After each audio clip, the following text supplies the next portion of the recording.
Je vous salue fraternellement dans le nom de Jésus-Christ. Amen. Nous allons nous tenir debout pour chanter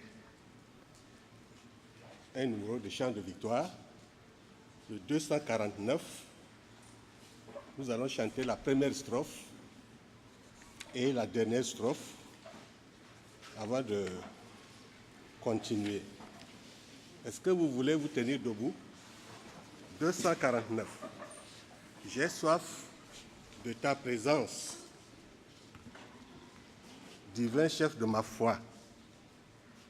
Dans ma faiblesse immense, que ferais-je sans toi? J'ai soif de ta présence. Non. J'ai... Comment on dit ça là? Ta présence divine de ma foi, dans ma faiblesse immense, que ferais-je sans toi? Chaque jour, oh, j'ai besoin de toi. Viens Jésus et demeure auprès de moi. Oh Jésus, ta présence, c'est la vie et la paix dans la souffrance et la vie à jamais. Chaque jour, oh, j'ai besoin de toi. Viens Jésus et demeure auprès de moi. Une très belle chorale. Asseyez-vous. Merci.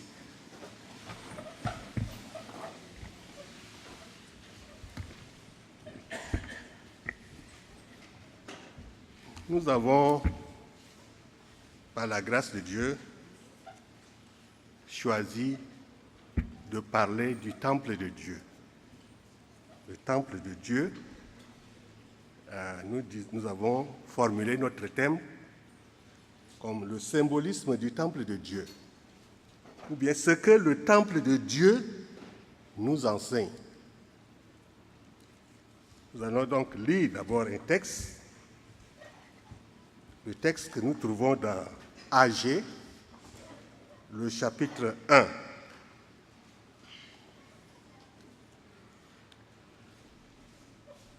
Agé, le chapitre 1.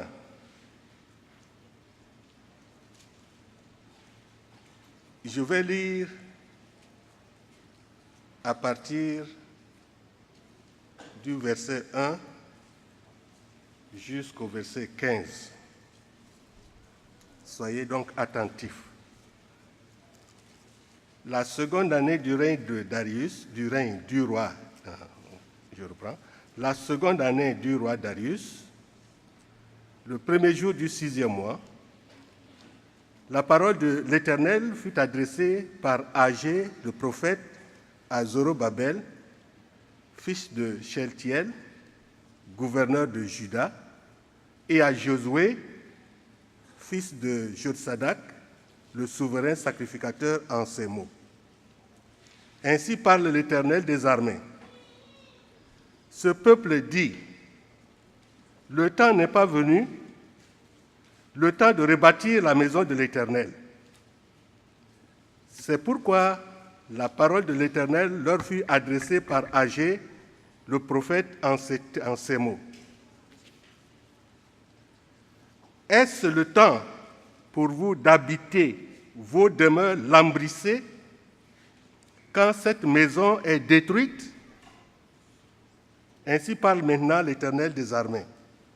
Considérez attentivement vos voies.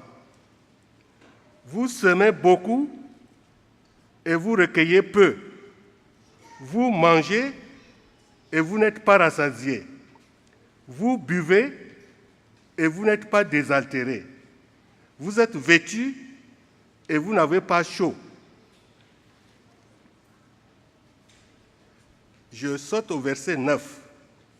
Vous comptiez sur beaucoup et voici, vous avez un peu, vous avez eu peu.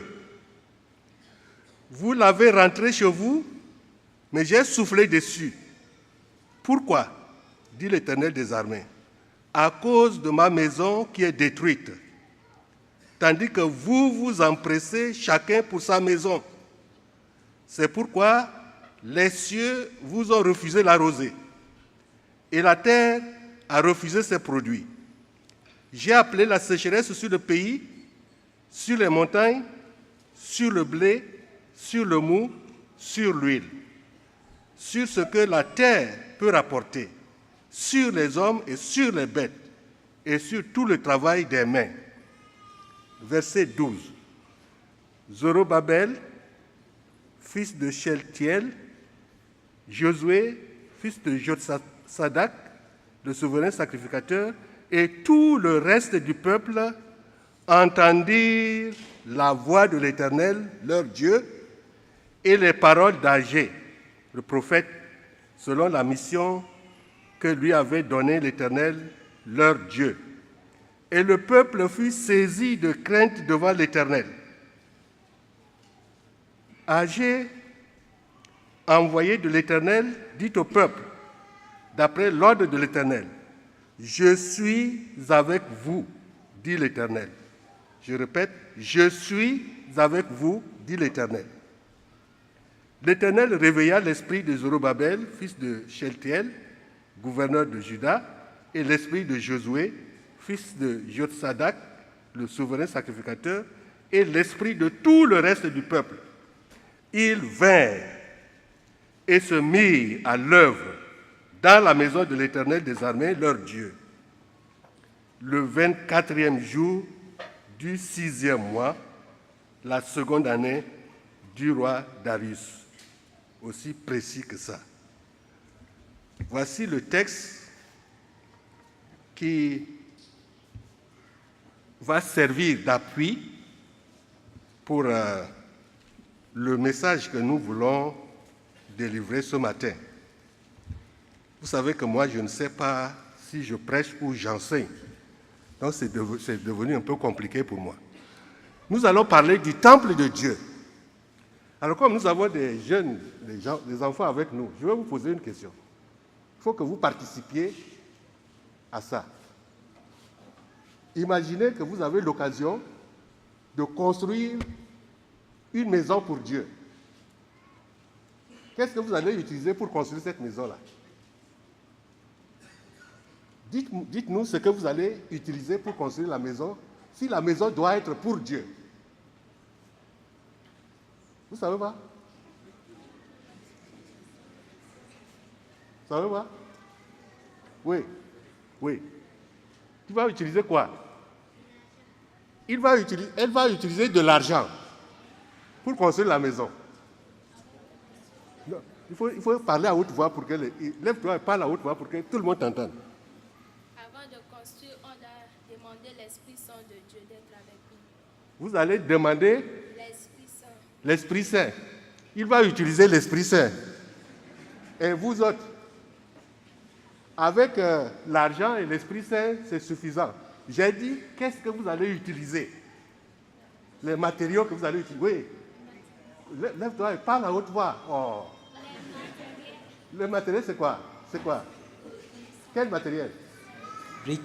Hein? Briques, ciment. Ah, vous allez utiliser... Mais c'est ça. Tu vas utiliser des briques en ciment. Des briques ciment. Quoi encore? Pelle, brouette. Vous allez utiliser des pelles, des brouettes. Mais pour votre Brouette. maison aussi, vous utilisez ça, non? Alors, pelle, brouette. Dieu, c'est un Dieu grand. Il est saint. Qu'est-ce que vous allez mettre dans la maison que vous allez construire? La croix. Hein? Lève-toi, parle à haute voix. Les enfants, ils ont l'intelligence éveillée. On va mettre la croix de Jésus. Vous allez mettre la croix. Elle va mettre la croix de Jésus dans la maison de Dieu. Qu'est-ce que vous allez mettre encore? Hein? Je crois que vous avez compris un peu comment vous allez participer à ce message. C'est très bien. Elle va mettre la croix de Jésus dans la maison de Dieu. Il y a une personne qui a dit il va utiliser des briques en ciment. Mais les briques en ciment, on peut les utiliser pour nos maisons aussi, non? Mais est-ce que tout le monde utilise des briques en ciment pour sa maison?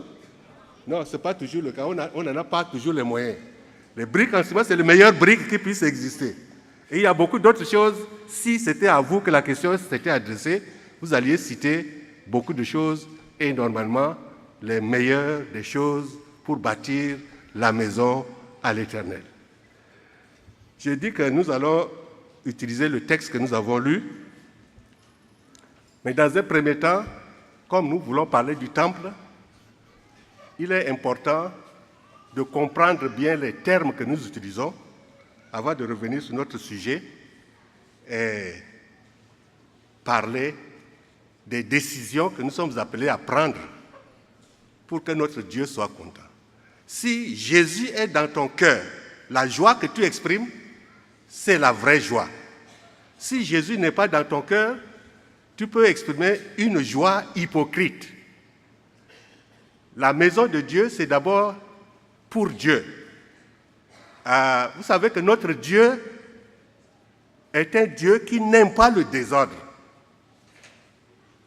C'est pourquoi, lorsque les enfants d'Israël sont sortis de l'Égypte, il a pris des dispositions pour que leur vie, leur relation avec leur Dieu soit bien réglée, bien gérée. Et ces dispositions ont pris en compte ce que la parole appelle le tabernacle, la première maison de Dieu, et puis le temple. Et je disais au début que nous allons parler du symbolisme du temple de Dieu. Et c'est le symbolisme du tabernacle et du temple de Dieu et leur signification qui vont faire la trame de notre message. Nous allons donc dans un premier temps donner quelques définitions. Ensuite, nous allons rapidement parler de l'historique du temple, très rapidement, avant de revenir sur le message de Agé. Le message de Agé est assez clair. Nous reviendrons donc là-dessus et nous allons comprendre le message pour nous au XXIe siècle. Le temple pour nous, ça signifie quoi? Pour Israël, c'était une chose, mais pour nous, ça signifie quoi? Et nous allons finir par des leçons que nous devons tirer pour notre vie avec notre Dieu. Parlant de définition, je vais aller rapidement. J'ai choisi de parler d'abord du symbolisme en question. Ça, ce sont des termes qu'on utilise comme ça, mais qui désignent des choses assez simples. Le symbolisme, c'est simplement un système de symboles. Il y a plusieurs symboles combinés. Et quand on dit symbole, ça veut dire que la réalité est ailleurs. Le concept ou la vérité est ailleurs, et cette vérité-là est symbolisée par quelque chose. Donc, le symbolisme du temple suppose que le temple est une combinaison d'éléments symboliques qui permettent de comprendre la vérité que Dieu veut nous communiquer. Le mot qu'on utilise souvent, c'est le mot emblème. Vous connaissez l'emblème, non? Nous avons, le Tchad a son emblème. Hein? C'est le drapeau du Tchad. Quand vous prenez l'emblème du Tchad, vous dites que ça c'est... Hein? Quand vous prenez l'emblème du Tchad, vous allez dire quoi? Ça symbolise quoi? Ça symbolise votre pays, non? Vous savez qu'on était en Corée du Sud. Il y a un pays qui a un drapeau qui ressemble au nôtre. Quelqu'un a-t-il vu ça? C'est la Roumanie. Nous avons dû courir derrière la Roumanie, croyant que c'était notre drapeau qui passait. Et ce n'était pas notre drapeau. Mais on ne sait heureusement pas quereller. La Roumanie a le même drapeau. Donc le symbole là, ça représente la réalité à laquelle vous croyez. Donc ça c'est disons rapidement, le symbolisme. Nous nous arrêtons au fait que les éléments qui sont dans le temple symbolisent des idées, des vérités, des concepts très précis. Quand vous prenez la colombe, ça symbolise quoi? Ah, tout le monde sait que ça symbolise la paix. La colombe symbolise la paix. Donc, nous parlons du symbole pour parler des choses qui sont représentées dans le tabernacle. Bien, dans le temple. Maintenant, lorsque nous parlons du temple, il est important de faire marche arrière pour connaître ce que c'est que le tabernacle avant de parler du temple. Parce que le tabernacle, c'est le précurseur du temple. C'est venu avant. Dieu a donné des indications pour qu'un lieu soit construit, soit réservé pour symboliser sa présence au sein de son peuple. C'était appelé le tabernacle. Et c'était pour construire le tabernacle, je crois qu'on a eu un message ici. On a demandé au peuple de donner. Ce que le peuple doit donner, c'est ce que Dieu lui-même a indiqué de donner. Vous ne donnez pas n'importe quoi. Dieu indique de donner l'or, les reins, le bois. Il donne des éléments qu'il faut apporter dans sa maison. Et ces éléments qui vont être utilisés pour la construction du tabernacle symbolisent des vérités. Si vous prenez l'or, vous pouvez l'interpréter comme vous voulez. L'or, la pureté, et ainsi de suite. Si vous voulez connaître ça, je vous renvoie à une étude que vous pouvez faire personnellement sur le tabernacle. Et à partir de la sortie d'Égypte, jusqu'à ce que le roi Salomon vienne prendre le pouvoir à la place de son père David, c'était ce tabernacle-là qui était utilisé. Le tabernacle contenait deux choses très importantes, et j'aimerais que vous notiez ça. L'arche de l'Alliance. L'arche de l'Alliance. C'est comme une caisse qui représente le trône de Dieu. Dans cette arche-là se trouvent les tables de la loi. Quelqu'un disait, mais le 21e siècle se tape la poitrine d'avoir créé des tablettes. Mais Dieu en a fourni depuis longtemps déjà les tablettes sur lesquelles les lois sont inscrites, sont dans ce tabernacle. C'est très important. Et c'était mobile. La différence avec le temple, c'est que le tabernacle était facile à démonter et à remonter. Et souvent, lorsqu'il s'agit de se déplacer, l'arche là était portée ailleurs, avec des barres de bois, choisies par Dieu lui-même. Et lorsque les enfants de Dieu campent, l'arche, ou bien le tabernacle doit être au sein du camp, pour symboliser la présence de Dieu. Retenez ceci, la présence de Dieu au sein de son peuple. C'est très important. L'arche, le tabernacle représentait ça, mais c'est la même chose que représente le temple. Le temple était le lieu où le peuple devait se rencontrer. Nous allons en parler tout à l'heure.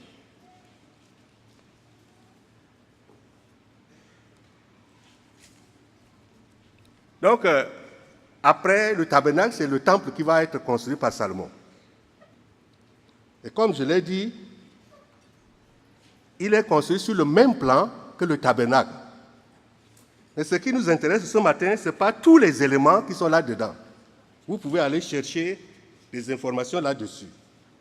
Mais nous voulons mettre l'accent sur les fonctions du temple. Les fonctions du temple. D'abord, comme nous l'avons déjà dit, c'est le symbole de la présence de Dieu parmi son peuple. C'est très important que Dieu soit avec nous. Dans la lecture que nous avons faite, Dieu a promis « Je suis avec vous ». Lorsque Jésus devait envoyer ses disciples en mission, il a dit « Je serai avec vous tous les jours, jusqu'à la fin du monde ». La présence de Dieu parmi son peuple est quelque chose de fondamental. Au moment où le peuple dédicaçait le temple, vous voyez, Dieu descendait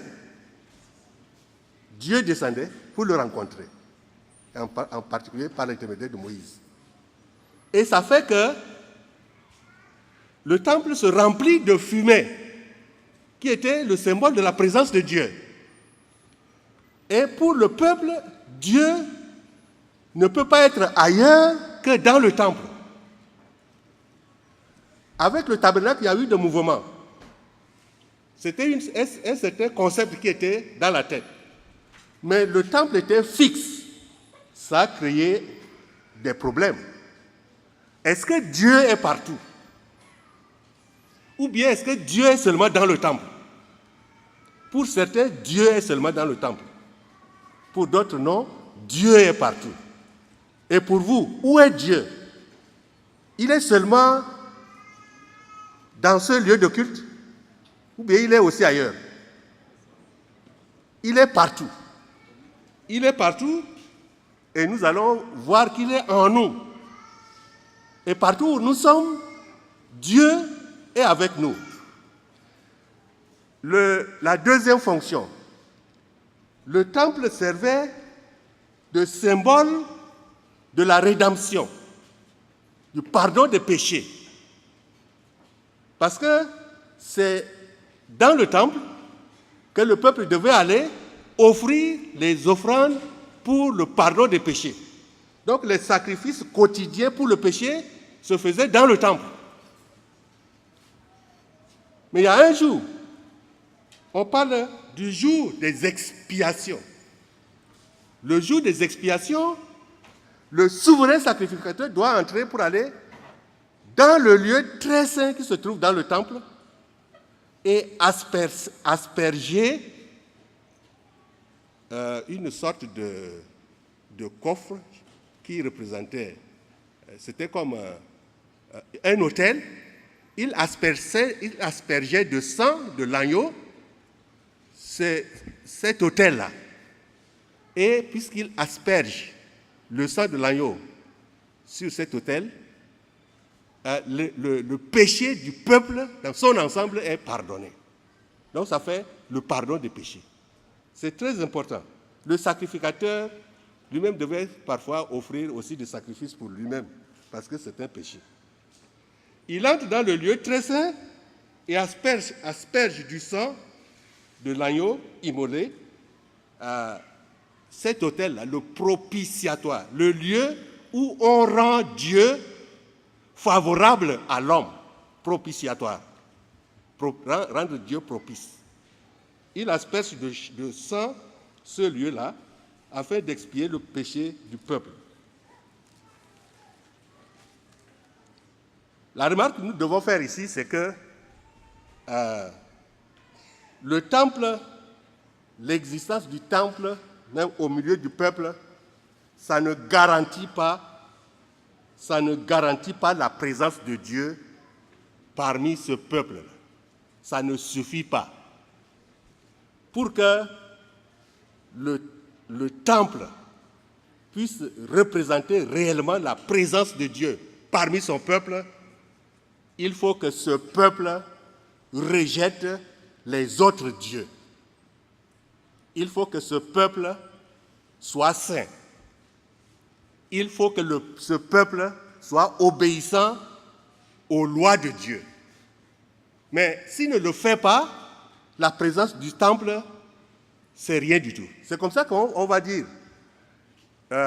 j'ai beaucoup péché, je vais venir dans la maison de Dieu pour que Dieu me pardonne. Bon, si tu viens en croyant que ta présence dans le temple est suffisante pour que tes péchés soient pardonnés, tu n'as pas compris. Et le peuple n'avait pas toujours compris ça. C'est pour ça que Michée s'est un peu moqué d'eux. Vous êtes violents, vous n'aimez pas la justice et vous croyez que le temple résout vos problèmes. Le temple ne résout pas le problème. Il y a un autre prophète qui s'était moqué d'eux en disant, vous récitez temple de Dieu, temple de Dieu, temple de Dieu. Et puis, vous êtes idolâtres. Le temple de Dieu ne fera rien. C'est exactement comme la parole nous dit, ce n'est pas parce que vous dites Seigneur, Seigneur, que vous allez hériter le royaume de Dieu. Ce n'est pas tous ceux qui disent Seigneur, Seigneur qui sont agréables à Dieu. Donc le temple est un symbole. Il n'a de valeur que lorsque l'obéissance l'accompagne.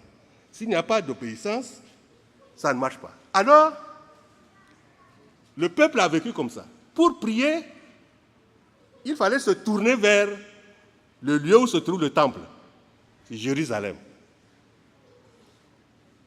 Ce qui va se passer dans l'histoire, c'est que le temple va être très mal utilisé par certains rois. D'abord, en période de guerre, il y a eu de pillage. Il y a un roi d'Égypte qui l'a pillé sous Roboam. Il l'a pillé systématiquement. Tout ce qui avait de bien, c'est comme nous avons nos chaises ici, là, il vient, il pille ça. C'est le roi Shishak. Ceci s'appelle le roi Shishak. Mais j'aimerais attirer votre attention sur le fait que le peuple même apportait les idoles dans le temple. Il a infesté d'idoles. Il a infesté d'idoles. C'est le déclin spirituel. Il y a Akaz. Lui, il a dépouillé le temple pour offrir le contenu, les richesses qu'il a pillées là, comme taxe. Et il a fermé les portes de ce temple-là. Vous savez, le temple a existé. C'était le symbole de la présence du Seigneur parmi son peuple, mais a subi de destruction et de restauration dans l'histoire. Le dernier qu'il a vraiment beaucoup profané, c'est Manassé. Et c'est son petit-fils qui est venu restaurer le temple. C'est le dernier qu'il a réparé avant l'exil. Et quand Nebuchadnezzar est venu, il a tout détruit. Et j'ai oublié de dire que dans ce temple fixe-là, désormais se trouvait le tabernacle avec l'arche de l'Éternel. Nebuchadnezzar a pris l'arche et l'a amenée, on ne sait pas où. Et à partir de cette période-là, on ne sait plus ce que l'arche est devenue.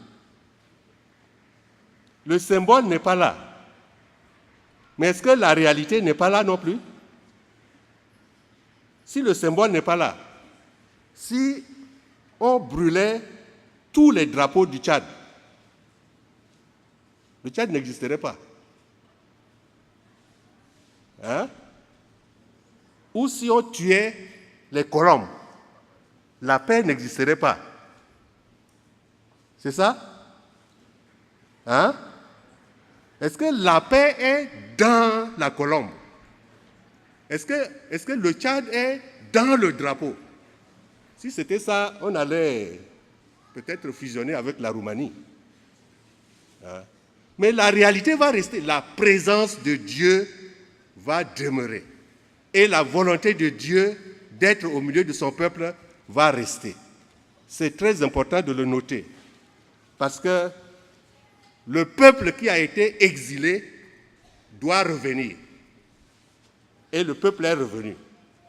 Et c'est à cette époque-là que nous allons rencontrer Agé. Le peuple sous Zorobabel, qui va construire un temple qui va porter son nom, le temple de Zorobabel, le peuple est revenu. Il a posé les fondements ou la fondation du temple. Mais il a laissé là comme ça.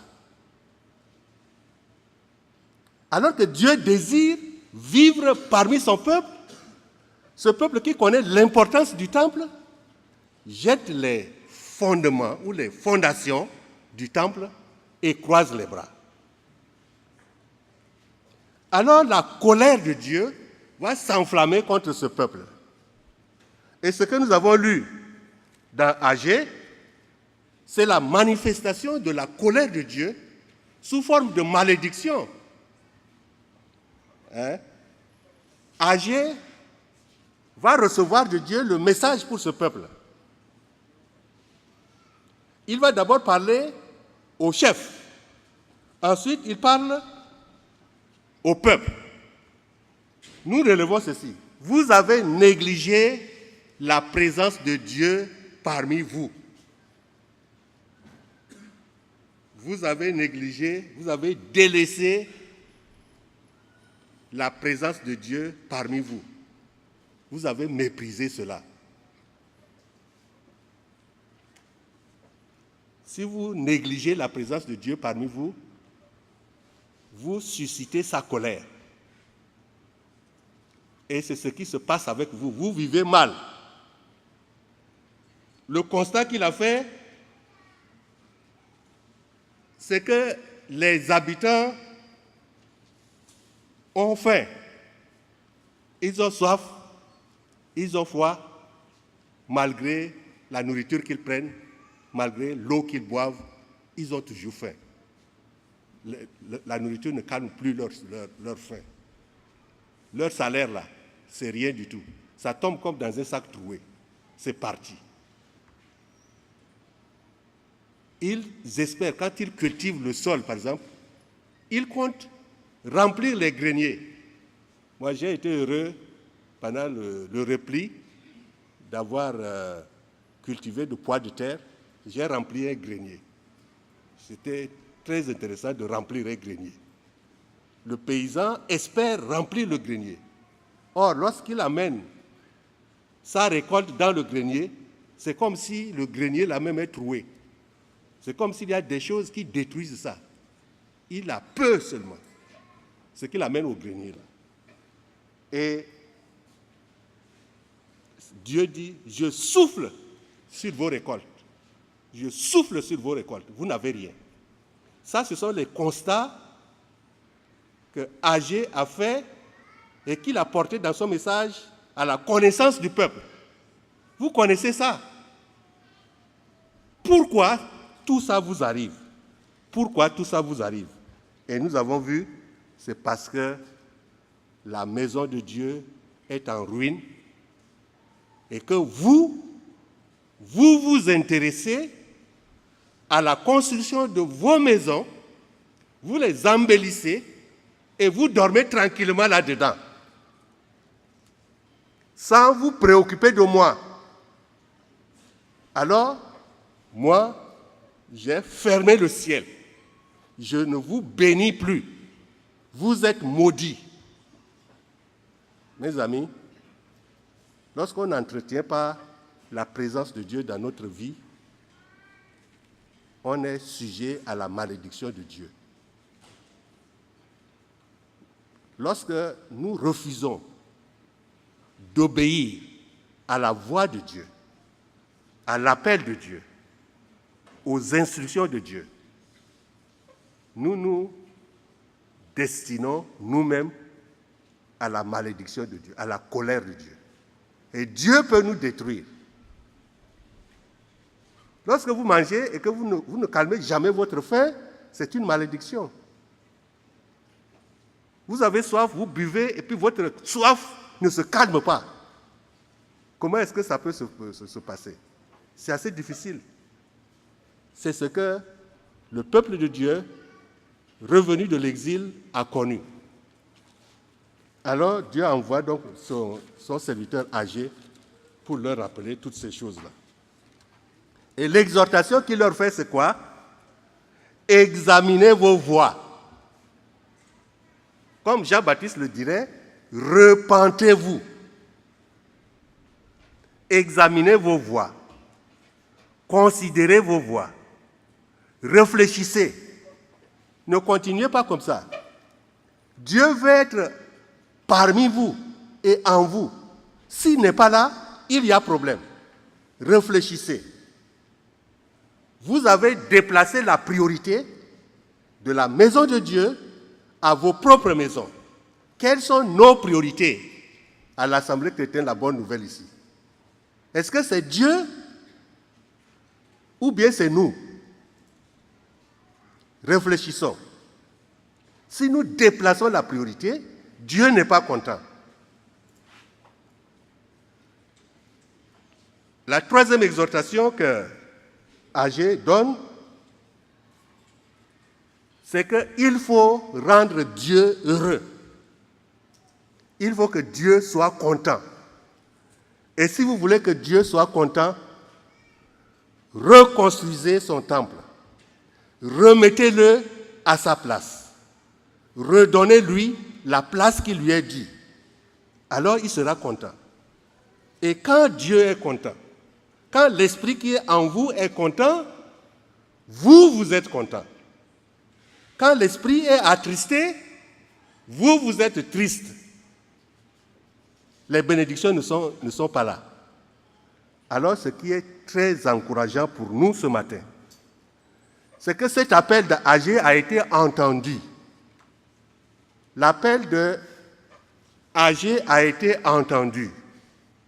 Et la parole de nous dit, d'après ce que nous avons lu, les leaders et le peuple entendirent la voix de l'Éternel et celle de son prophète Agé.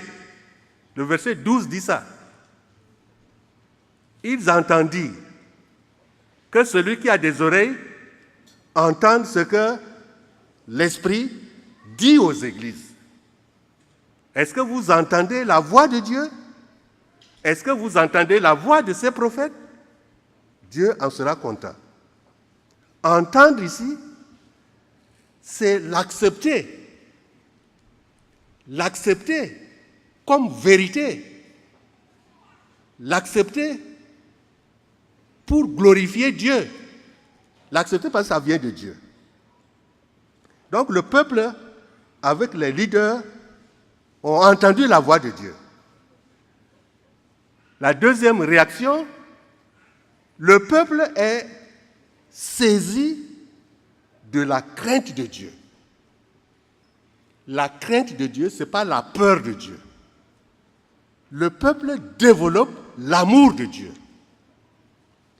Et cet amour, l'amour qui est à la base de toutes choses, l'amour est éternel. Nous le connaissons en lisant 1 Corinthiens 13. L'amour est éternel. Et c'est elle qui doit être à la base de tout acte que nous posons, de tout projet que nous réalisons. Alors, ça a du sens devant Dieu. Le peuple craint Dieu, aime Dieu. Et alors, Dieu promet à nouveau, je vous promets ma présence. Dieu leur promet sa présence en leur milieu. Au verset 13. Je suis avec vous. Ce que nous cherchons, c'est que Dieu soit avec nous. Quand Dieu n'est pas avec nous, le cœur est vide quelque part. Et Dieu, qui est avec le peuple, réveille l'esprit du peuple. Lorsque l'esprit du peuple est réveillé, sa foi est réveillée. Le courage, tout ce qu'il a en lui est réveillé. Alors, ils vinrent et se mettent à construire le temple. Ils vinrent et se mettent à construire le temple. Levons-nous et bâtissons. Ils vinrent et se mirent à l'œuvre dans la maison de l'Éternel. Ils ont rebâti le temple. Et c'est ce temple-là qui s'appelle le temple de Zorobabel. Nous sommes interpellés ici. Nous sommes interpellés ici, et c'est très important de savoir que Dieu attend de nous des attitudes précises qui tiennent compte des instructions qu'il nous donne tous les jours dans sa parole. Parce qu'on pouvait même dire que la Bible que nous avons, puisque ça contient la parole de Dieu, c'est comme le tabernacle de Dieu avec nous. Mais je ne dis pas jusqu'à ce point. Que signifie le temple de Dieu pour nous au XXIe siècle, pour nous chrétiens aujourd'hui? Il faut d'abord voir l'attitude de Jésus vis-à-vis de ce temple-là. Quand Jésus est venu, vous l'avez vu critiquer le mauvais usage du temple. Des gens qui ont utilisé le temple pour du commerce. Et qu'est-ce qu'il a fait? Il les a chassés de là. C'était une façon de purifier le temple.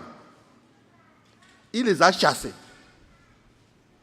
Mais il a prédit la destruction totale de ce temple-là. Ça, je vous ai dit que l'arche de l'Éternel, là, on ne sait pas, il n'y a pas d'information sur là où elle se retrouve après Babylone. Là. Peut-être qu'elle est restée à Babylone, elle est restée quelque part, mais il n'est qu'un symbole. Dieu reste Dieu. Et si le temple doit être son temple, il est toujours là, prêt à y être. Donc, il a prédit sa destruction totale. Mais nous avons vu, les gens pensaient que Dieu ne se trouvait que dans le temple, et même au début de l'Église, les chrétiens priaient, les yeux tournés vers Jérusalem. Et c'est ce que Étienne a dénoncé. Étienne a dénoncé. Et quand Étienne l'a dénoncé, on l'a lapidé. Le judaïsme l'a lapidé. Vous croyez que c'est à Jérusalem qu'on doit adorer Dieu. Mais Jésus l'a dit, désormais, ce ne sera pas à Jérusalem, ce ne sera pas sur les montagnes, mais le vrai culte, le culte qui est agréable à Dieu, c'est un culte qui va se célébrer en esprit et en vérité. Désormais, c'est ça le culte que Dieu attend. Donc, nous disons que nous avons une information très claire de l'attitude de Jésus vis-à-vis de ce temple. Désormais, pour nous, c'est Jésus qui est notre temple. Il est notre temple, pourquoi? Parce qu'il est la parole de Dieu incarnée. Et d'ailleurs, à Noël, nous disons Emmanuel, n'est-ce pas? Emmanuel, Dieu parmi nous. Jésus est désormais le temple de Dieu, c'est-à-dire la présence de Dieu parmi nous. Il est, selon la parole de Dieu, la plénitude de Dieu. Tout ce qu'on doit connaître, tout ce qu'on peut connaître de Dieu est en Jésus. Plénitude de Dieu. Et donc il a affirmé qu'il est lui-même le temple dans Jean 2, 19. Et le seul sacrifice qu'il a offert à la croix était suffisant pour balayer tous les autres sacrifices qui se pratiquaient dans l'ancien temple. Son seul sacrifice est suffisant. Donc, Jésus est notre temple. Il a créé une église qui constitue son corps. L'église est notre temple. Ce n'est pas ce bâtiment-là. Ce n'est pas ce bâtiment qui est notre temple. L'église de Jésus-Christ, puisqu'elle est le corps de Jésus, elle est le temple de Dieu. L'église est le temple de Dieu. Mais mieux que ça, chaque chrétien est le temple de Dieu. Chaque chrétien est le temple de Dieu. Dieu, lorsque vous avez cru en Jésus-Christ, l'Esprit de Dieu entre en vous et vit dans votre cœur. Si l'Esprit ne travaille pas en vous, c'est que certainement, vous ne l'avez pas bien placé dans votre cœur. Peut-être que vous avez posé la fondation de votre temple, mais vous n'avez pas continué à construire.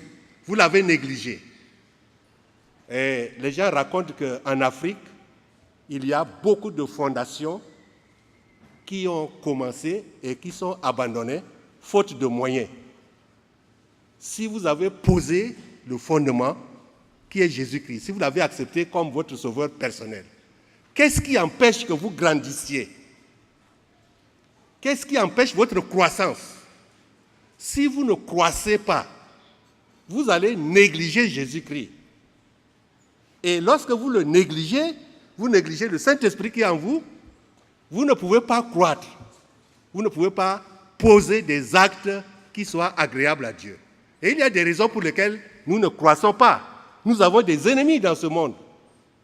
Si le temple, les fondations du temple posées par les exilés de retour à Jérusalem est restée longtemps, pendant 18 ans, sans être poursuivis, c'est qu'il y a eu des ennemis qui ont agi contre eux. Il y a des ennemis qui agissent contre nous aussi. Nous sommes le temple de Dieu. Et si nous sommes le temple de Dieu, ce que nous devons faire, c'est de le glorifier. L'apôtre Paul dit, vous êtes le temple de Dieu. Si vous ne glorifiez pas Dieu, si vous n'obéissez pas à Dieu, comme il a détruit l'ancien temple, il peut vous détruire aussi. Dieu peut nous détruire, mais c'est par la grâce qu'il nous garde. Il faut que nous arrivions à glorifier notre Dieu. Nous le glorifions en nous construisant, en nous édifiant. Comment glorifier Dieu?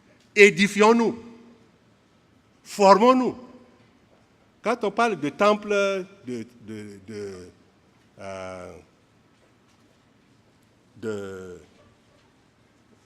comment j'ai appelé? Le premier temple, là, de tabernacle et tout ça, c'est comme si c'est des vieux vocabulaires, des choses, des mots désuets, surtout à l'ère de la connexion. Hein? On n'aime pas ces genres de mots-là. C'est comme si c'est déphasé. Mais ce sont des mots qui nous enseignent des réalités vivantes aujourd'hui. Il faut que nous nous édifions pour découvrir le sens de ces choses-là. La théologie n'est pas seulement à l'école. La théologie est entre vos mains. La Bible, dans la Bible, vous allez trouver ce qu'il faut savoir de Dieu. Mais pour le savoir, il faut se cultiver. Et ça, c'est l'encouragement que je voudrais donner. Cultivons-nous, grandissons. Lorsque nous nous cultivons et que nous grandissons, nous pouvons offrir des sacrifices agréables à Dieu. Et c'est comme ça que nous allons terminer notre message. Nos sacrifices ne peuvent être agréables à Dieu que lorsque nous sommes conformes à la volonté de Dieu, lorsque nous obéissons à la volonté de Dieu. Et donc, nous offrons des offrandes, parce que nous disons que avant, avec le peuple d'Israël, il y avait des sacrificateurs qui offraient à leur place. Mais nous, là, nous avons accès direct auprès de Dieu. Nous pouvons directement lui parler. Nous avons accès à sa sainteté. nous pouvons puiser toutes sortes de ressources en Dieu, directement. Et nous avons cette possibilité-là. Mais c'est quand nous sommes fixés en Dieu de cette manière et que nous savons tirer profit de notre attachement à Dieu, nous sommes des grands. Nous sommes capables de juger les choses nous-mêmes. Qu'il s'agit des obstacles qu'on place devant nous, nous sommes à même de dire oui ou non. Parce que la parole de Dieu dit, votre parole doit être oui ou non. Sinon, ce qu'on ajoute après là, il dit ça vient du malin. Il faut savoir juger. Mais pour savoir juger, il faut être grand. Il faut croître. Et donc, offrir des offrandes. Dans un premier temps, c'est vous-même. Une offrande vivante. Une victime vivante à Dieu. Vous obéissez à Dieu. Vous priez, vous louez Dieu. Vous servez de tout votre cœur et dans un esprit bien disposé. Vous n'êtes pas obligé de donner alors que votre cœur refuse. Il y en a qui luttent avec la conscience pour sortir un 500 francs. Ça ne vaut pas la peine de lutter. Ça ne vaut pas la peine de lutter. Si l'esprit ne vous dit pas, c'est assez compliqué. Accomplissez de bonnes œuvres. Donnez de vos biens matériels. Donc, vous avez vu que nous sommes le temple de Dieu. Nous pouvons faire des choses que Dieu veut nous voir réaliser dans ce monde pour sa gloire, mais pour que nous soyons à même de le faire à sa gloire, il faut que nous soyons réellement transformés. Que Dieu soit vraiment dans notre cœur. Que nous soyons réellement le temple de Dieu. Temple de Dieu, lieu de rencontre avec Dieu, c'est nous. Dieu nous rencontre nous-mêmes directement.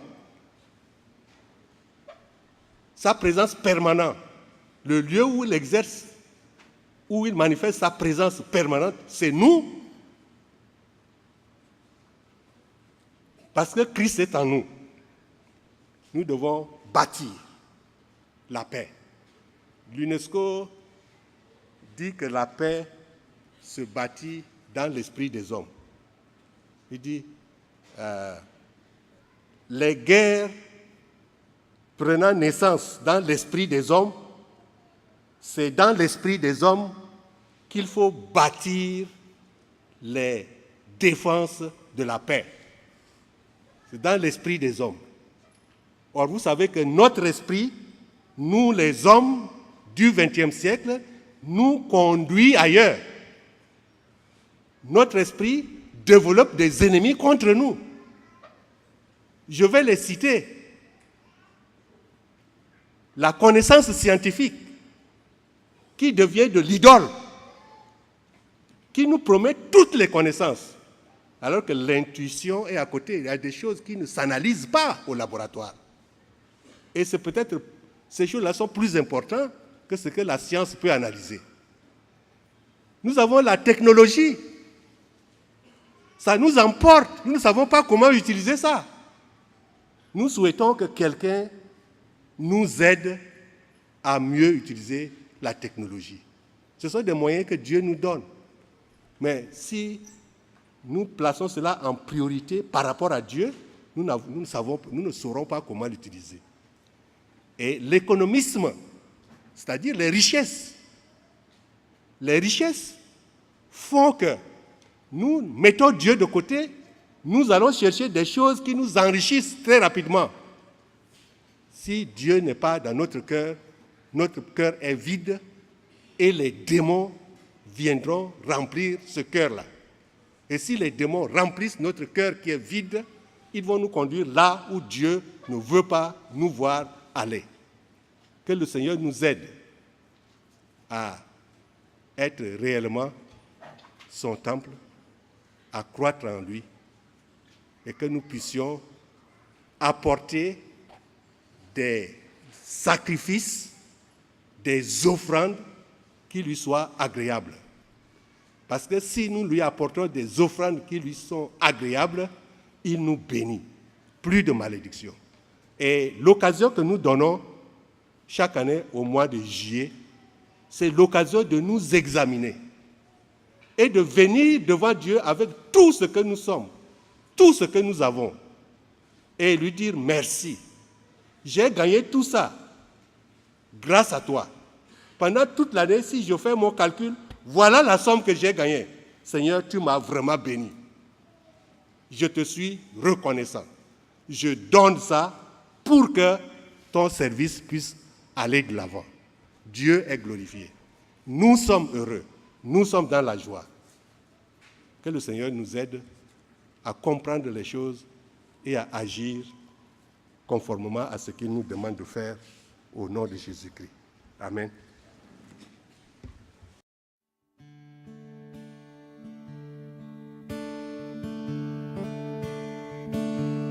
Quel sauveur merveilleux je possède, il s'est sacrifié pour moi, et sa vie innocente il cède pour mourir sur l'infâme.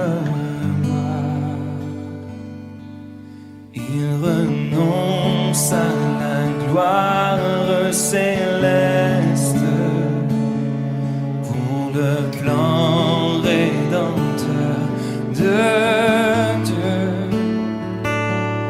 L'apparence est la plus modeste. Auquel prix pour me rendre attaché à la croix pour moi, attaché à la croix pour moi, il a pris mon péché, il m'a délivré, attaché à la croix.